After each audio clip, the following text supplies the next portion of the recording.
saya juga mau dialog. Saya mau ketemu lah sama siapa. Mari kita bahas ya kan. Mungkin tidak usah di publik ya. Tokoh-tokoh yang Indonesia gelap. Yeah. Pertama saya bicara pasar modal dulu. Pasar modal itu adalah pasar. Ya. Pasar saham. Pasar saham itu dipengaruhi oleh mekanisme pasar. Kadang-kadang naik, kadang-kadang turun. Ya kan? Ada siklus, dan itu berjalan. Orang yang masuk pasar saham, dia tuh cari untung secepat-cepatnya. Ya. Ini kalau kita bedakan dengan direct investment. Bedanya adalah ini cari untung cepat. Kalau ini dia punya rencana. Saya bikin pabrik. Bahan bakunya ini. Bahan baku boksit lah, nikel lah, bahan baku batu bara lah.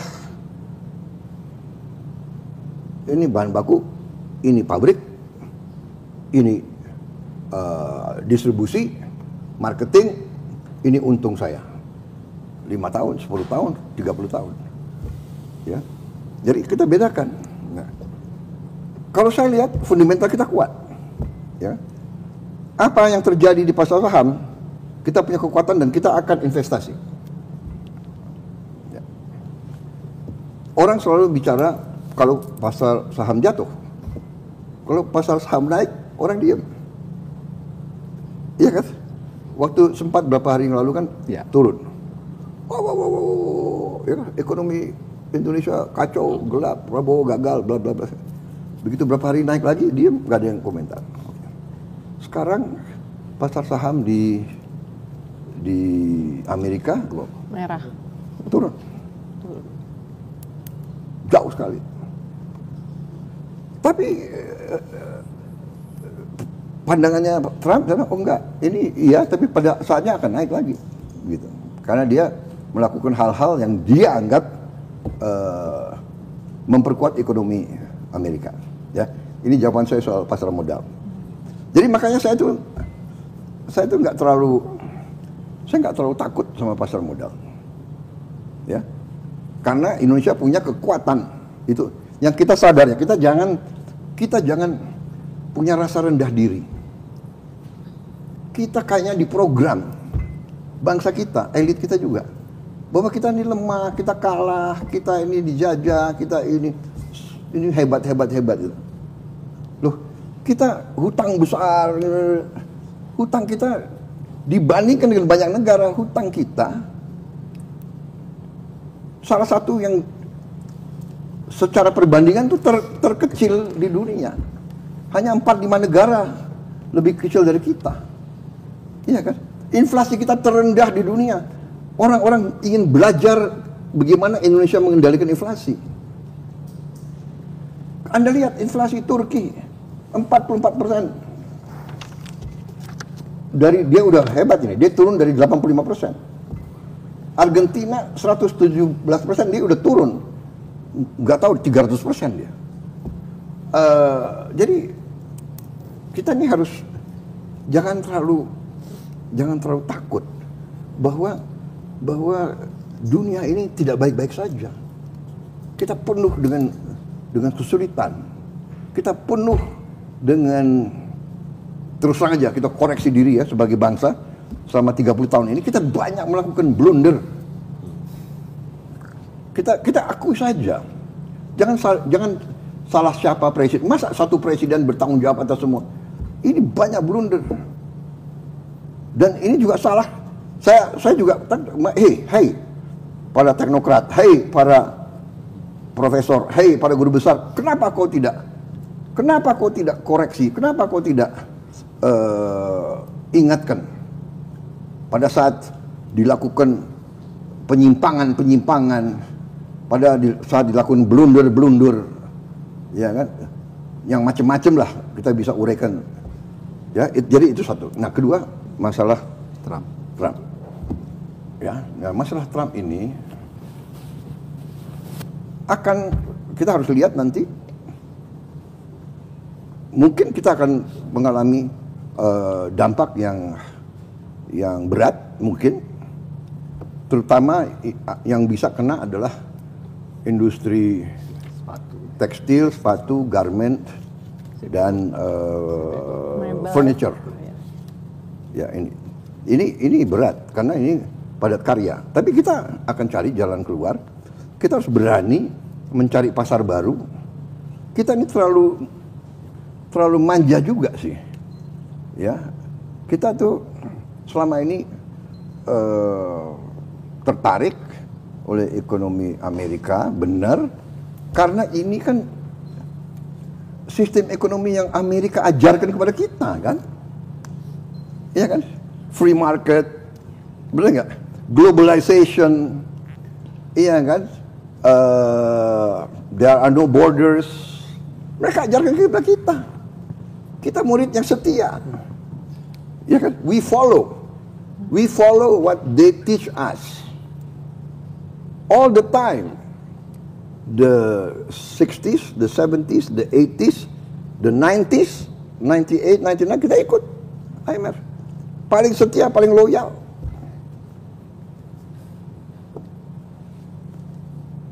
Sekarang kita harus bangun, kita harus dewasa. Dan tidak hanya kita, Eropa, negara ASEAN, semua, Australia, semua.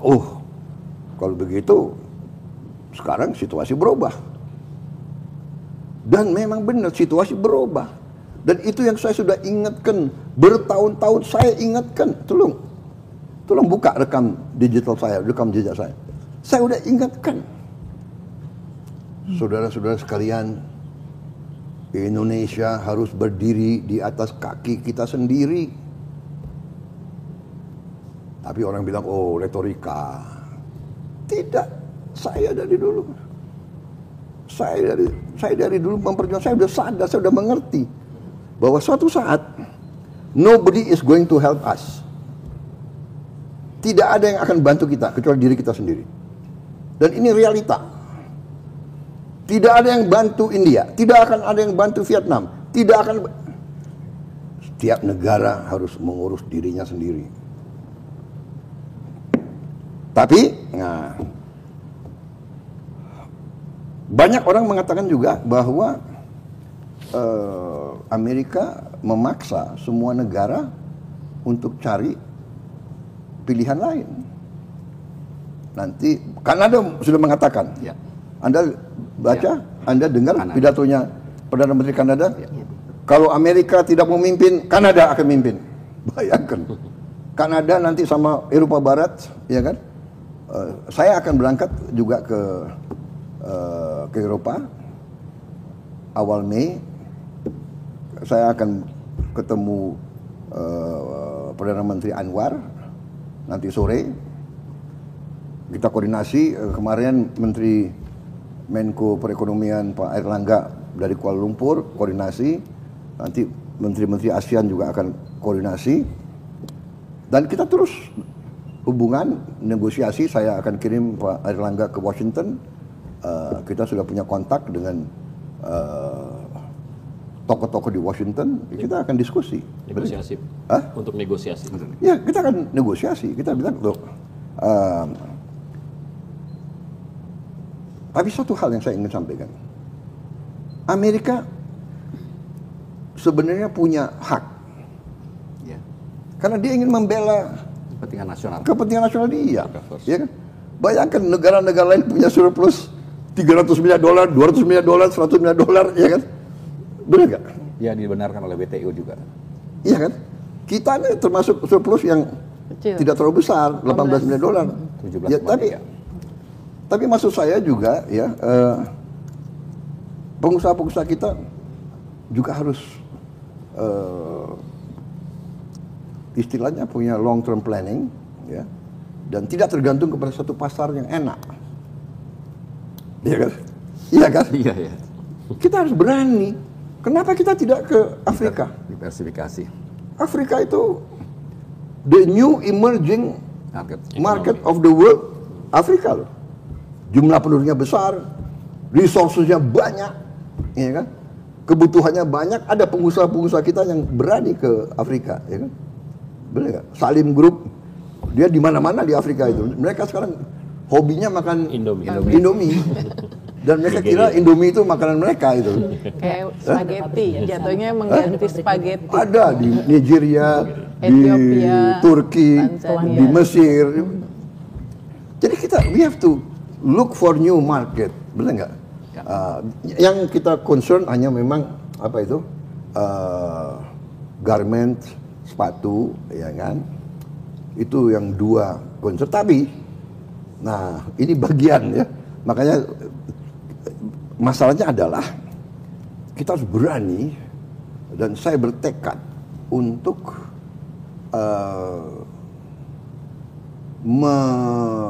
mengurangi kemiskinan. Jadi kalau orang miskin kita keluarkan dari kemiskinan, dia punya resources, dia punya uang, domestic market kita hidup. Kita 300 juta loh sebentar lagi, ya kan? Kita sebesar Amerika. Jadi nanti sepatunya kita jual aja di antara kita. Pakaian, kita punya anak sekolah, berapa anak sekolah kita ya? 60 juta kalau nggak salah. 70 juta. Penerima manfaat nanti 82 juta. Jadi mungkin anak-anak kita ya mungkin 75 juta mungkin. Mereka butuh sepatu. Mereka butuh pakaian, pakaian olahraga, pakaian pramuka. Ya kan? So, ini nanti saya harus kumpul dengan tokoh-tokoh industri, tokoh kita bicara, kita cari jalan keluar dan kita berusaha mitigasi kesulitan yang akan ditimbulkan, dan kesulitan ini akan kena seluruh dunia. Tapi ini ya sekarang tinggal terjadi apa? Shifting. Orang lagi cari teman ini, ya kan? Cari kawan, bilang gitu. Kita juga bingung sebetulnya, benar nggak? Iya kan? Tapi dalam arti kita mengerti bahwa mereka concerned bahwa ekonomi mereka tidak produktif. Dia masih kuasai teknologi, tapi di bidang lain, bidang mobil, mereka sudah bisa kalah jauh mungkin dengan Cina, iya kan? Elektronik, telepon, ya kan? Kita sekarang siapa yang pakai telepon buatan Amerika mungkin ya? Apple masih, ya teknologi dia masih unggul. Jadi ini nanti ada equilibrium baru ya. Saya sendiri juga sangat prihatin. Tapi ya ini fakta yang dihadapi seluruh dunia. Ya hanya saya percaya tadi apa yang Alvito sampaikan, basic kita kuat. Ya, whatever happened, saya kira kita survive apa yang sudah pernah kita survive, krisis-krisis berkali-kali. Ya. 68, 98, 2008, COVID ya kita hadapi dan kita bisa atasi. Tapi kuncinya kalau ada kerukunan. Ya. Jadi saya juga prihatin ya, mungkin saya juga mau dialog. Saya mau ketemu lah sama siapa. Mari kita bahas ya kan. Mungkin tidak usah di publik ya. Tokoh-tokoh yang Indonesia gelap, Indonesia gelap. Maksudnya oke, kalau memang Indonesia gelap, mari kita kerja supaya Indonesia tidak gelap. Iya kan? Kok Indonesia gelap? Kabur aja deh. Kabur aja dulu deh, ya kan? Habis itu Jokowi salah, Prabowo goblok. Ini tidak mengatasi, iya kan? Apa? Mana? Ini saya bikin hitam atas putih. Ya. Saya mau kirim lah nanti. Kalau saya mau kasih makan ke anak yang lapar, what is wrong with that? Saya kampanye ke desa-desa. Saya lihat anak ini umur 5 tahun. Saya tanya, enggak, dia 10 tahun. Badannya 5 tahun, kecil. Stunting. Stunting kita ini sekian puluh persen, Mbak Uni. What do we do? Saya nggak teoritis. Iya kan? Saya mau intervensi. Yang sudah kaya, yang sudah lumayan, tidak mau makan, nggak apa-apa. Jatah makanmu kasih ke yang.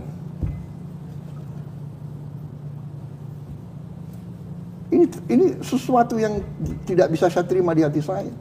Ada anak dikasih makan, telurnya dipotong, dibungkus. Guru, kenapa? Untuk adik saya di rumah. Ada anak dikasih bingkis, dikasih tidak makan. Kenapa? Ibu saya di rumah.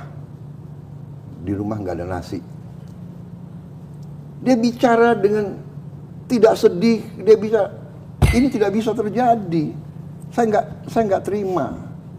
Saya sebagai pemimpin, saya sebagai patriot, bukan ini republik yang saya bela dari sejak muda. Jadi saya akan berjuang keras supaya tidak ada orang lapar di Republik Indonesia.